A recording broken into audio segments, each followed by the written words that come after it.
Hello everybody, my name is Ratnos, and today we have some new patch 9.1 PTR notes, in addition to an announcement of raid testing happening this Thursday and Friday at the same time that it has the last couple weeks.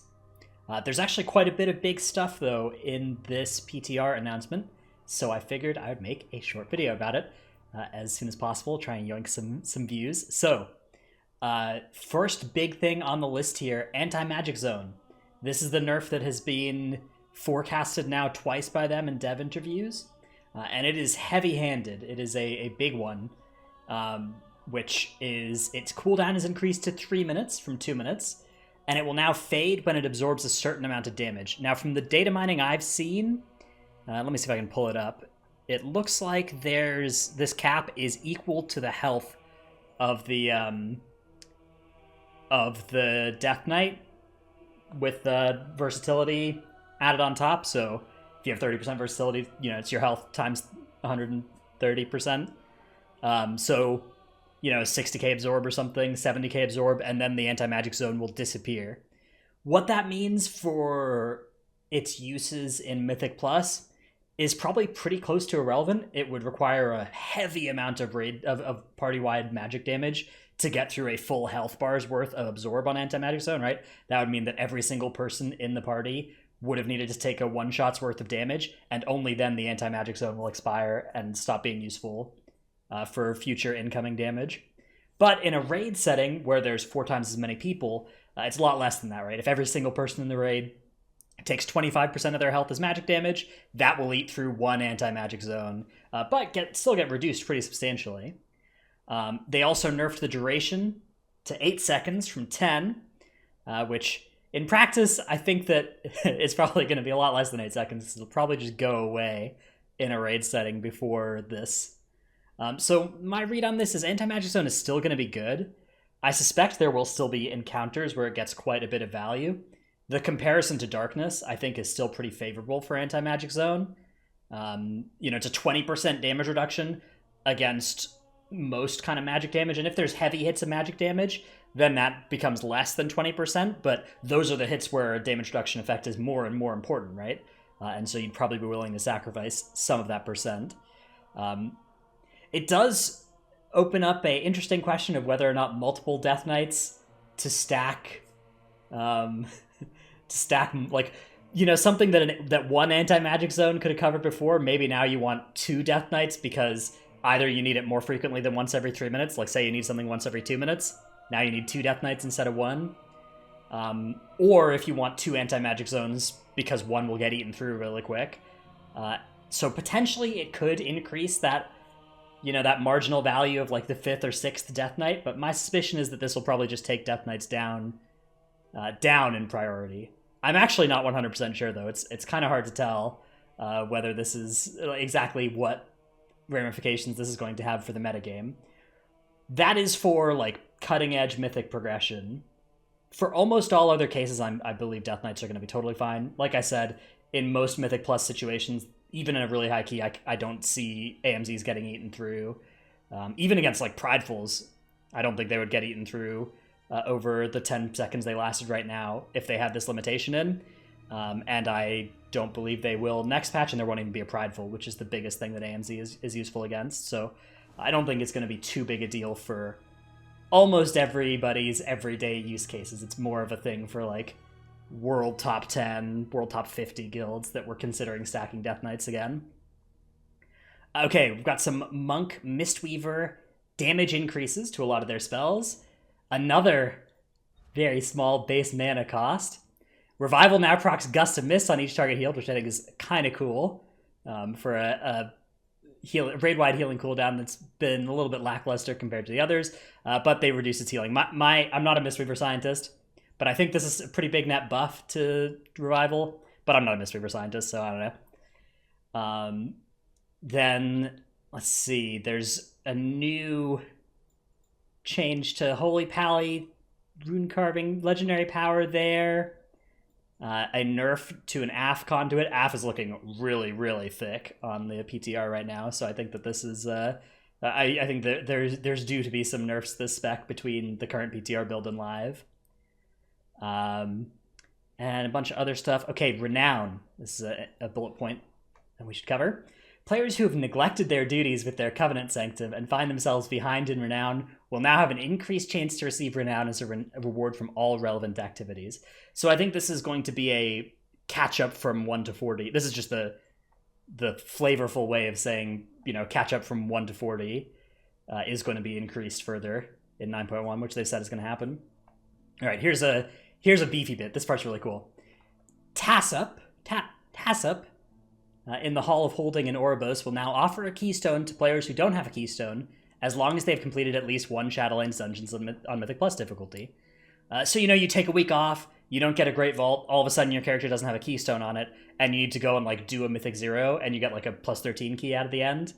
Or you need to go do somebody else's key and you get a keystone out of the end. That's going to be a thing of the past. Now, even if you didn't do a dungeon in the previous week, you can still go get a keystone, presumably set at that, slightly lower than what you've been doing all season, a couple levels lower if it's been a couple weeks type thing. So I think this is a cool change. Pretty minor, though. I don't think this is a big issue for that many people. I frequently have characters that don't have keystones, and you just sneak them into somebody else's key, right? You only need one person in a group of 5 to have a key, and then everybody else gets one after. Still, nice little quality of life change. This is the big quality of life change that I'm sure speed readers have already read through and are just waiting for me to talk about now. Catchup, so same person, spawns at the end of Mythic Plus dungeons that are completed before the time limit is reached. He will offer a one-time keystone exchange to any player whose current keystone is at or below the level of the dungeon that was recently completed on time. Keystones that are higher level than the dungeon that was recently completed on time cannot be traded, including the keystone that was used to start the run, which of course will have been upgraded because you just timed the key. So this is a really cool new implementation of the Keystone Deletion system that they accidentally had in place and worked really well at the start of Battle for Azeroth. So for those who didn't play back then, the way it worked was you could delete your key before the end of a dungeon, and you would get a new keystone from the end of the dungeon, and it would be one below the level of that dungeon, which would be pretty good. You delete all your King's Rest, delete all your Siege of Borealis or whatever you didn't want to run, and you would get a new one from the end of the dungeon. But it had a couple, it was clearly kind of weird, buggy thing. I do think it was mostly a good effect. And they're bringing back basically that entire thing. So any player whose current keystone is at or below the level of the dungeon. So if you time a 20 Mists and your party is a 15 Theater, a 17 Sanguine Depth, I don't know what level the exchange will be. One of the things that Keystone Deletion did, which was really powerful, was that it let you get all of your keys up to the level of the highest one in your group. I don't know if that's on the table here. If so, that will be really useful for high-end key pushing groups, especially because of this in-time limit being applied to it that wasn't there with Keystone Deletion. But either way, it does mean that if your group's keys are 22 Sanguine Depths, 22 Sanguine Depths, 22 Theater, 22 Theater, 22 Mists, right? You run that Mist, you beat the timer, and you can reroll all of the 4 others, which is very exciting. It says one-time keystone exchange to any player. So, yeah, these are the question mark points to me does the keystone level get brought up to the level that you just timed? Or does it stay the level of the keystone you're exchanging? And by one time, do they mean that one person in the group can do this exchange? Or it's one time per player? These are the open questions, I suppose, that the wording is a little ambiguous for, because now that I've reread it a couple times, I'm starting to second-guess myself. I don't even know what I think is the most likely way that this will work, but whatever combination of those things it does, it will be at least good and probably pretty great. So I'm really looking forward to this. And then a little bit of a discussion about the Shards of Domination system, which is still in development, will be updated in a forthcoming build. But there's a cool little increase. So last time I'd made one of these videos, last week, we looked through the Shards of Domination effects, but there we only saw one for each of the 9 shards, and it actually looks like they are retaining this upgrading system where you can upgrade your Shard of Domination gems with a currency that drops from the bosses in the raid, which is potentially really cool. Does that mean that the data mined effects we saw last time were the rank 1 versions and they get even more powerful? Because some of those already were pretty strong, an 8% increase in damage in an execute phase on one of those things. So if that's the level 1 version, by the time we get these things to rank 5, that will be bananas. So yeah, if you're interested in hearing me go through those effects, I made a video last week looking at stuff like that. It's like halfway through the video that I looked through those, so go check that out if you're interested. But the cool thing about it being a upgrade system where you get a currency from defeating the bosses is that this presents a natural, automatic way that the raid gets nerfed over time, right? If you think about a raid like Castle Nathria, the raid got easier because we got better gear. But if you were fighting Stone Legion generals at item level 225 or whatever, 220, 24, and you were having trouble, your way out was to wait for Blizzard to nerf the boss, right? Or, to get better, but that's not an option for all of us. Not all of us are able to do that, so sometimes we're waiting on Blizzard to nerf stuff. But with a system like this, which has been in place in some previous raids, like you can think of Nyalotha, where you got corruption resistance and cloak upgrades every week, this is an automatic way that the raid potentially gets easier over time, depending on how they tune it, so that if you can get like one rank 5 gem a month into the patch, and then all of your gems can be rank 5, like 5 months into the patch, that will be a huge way that the raid will be a lot easier for main characters, as the patch goes on, right? A way of automatically nerfing the raid. It does bring about, a potential catch-up worry, because they don't want to make it too fast to get your rank 5s, right? Then it doesn't have that automatic nerfing effect because everybody's full power within a couple weeks.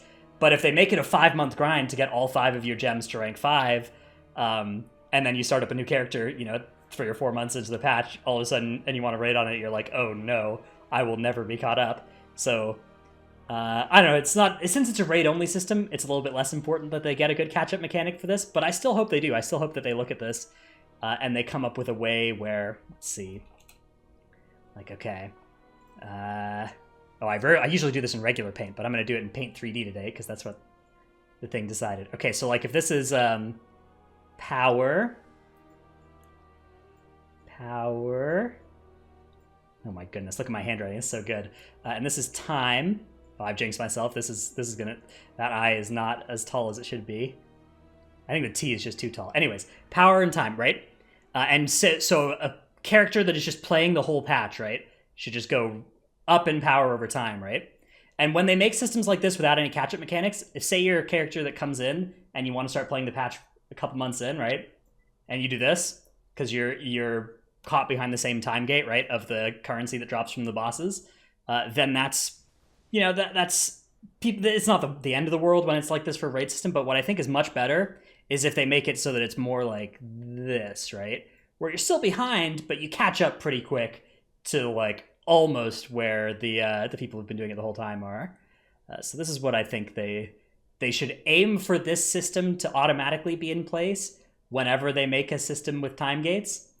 But in practice, the way it usually works is, all right, let's pull out the eraser here. I'm not gonna get rid of Paint just yet. In practice, the way it usually works is that, it'll be like this or whatever, where you come back in and you're like, man, this sucks.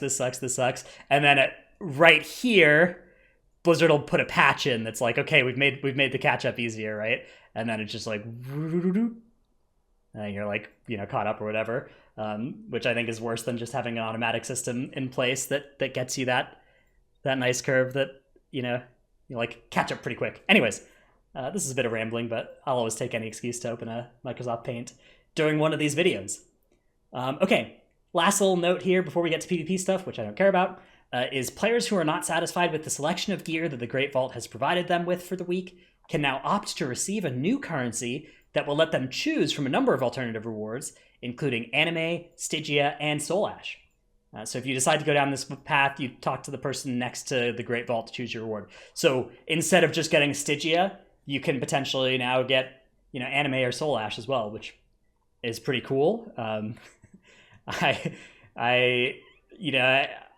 hope that we're not, I guess, because, so, okay, here's the thing. Soul Ash isn't going to be the currency that gates you behind the new ranks of the legendaries. That's Soul Cinders, not Stygian Embers. That's a different thing. Soul Cinders is the new one. Although I'm pretty sure I made Soul Embers as a meme currency in a tweet a couple weeks ago, so. Anyways, it's not like you'll be choosing the Soul Ash because you need it for your main character to get your legendary that week, right? Soul Ash is not going to be a currency that gates you on main character legendary. But if you've got an alt or something and you do a key and the one thing it offers you is like one of half of your slots where you already have a pretty good item, you can instead just take the Soul Ash, right, and upgrade your legendary sooner, or build a new legendary on a character without actually having to go into Torghast. So I think this is a pretty welcome change, and the option to choose Anima as well, upgrade your Covenant Hall. It's definitely nice, because, you know, Stygia is already pretty worthless for main characters that have been, you know, going at this patch hard, and it has been for several months. And it will be more useless next patch, because you can actually, they've data mined that you can use it to buy bind on account items to send to your alts, but it's not like it's going to buy the new sockets or the new conduits. Those are going to be a whole new system. So Stygia, it's nice that Stygia won't be the only reward if you have an empty vault. So cool little change there. All in all, this is a actually surprisingly full of content PTR upgrade. By far the thing I'm most excited about is this little bit here. The experience of it's Monday night and all of your keys are Sanguine Depths or Theater of Pain or King's Rest or Siege of Morales or whatever it was, Seat of the Triumvirate. You know, that is something that I am glad will be consigned to the dustbin of history. So that's been this video. Hope you like this little look at the PTR notes from today. Come check out my stream, twitch.tv/ratnos, where I will be streaming my raid, if you're catching this when it comes out, in just a few short hours.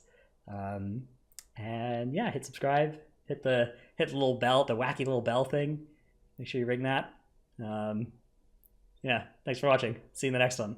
Bye.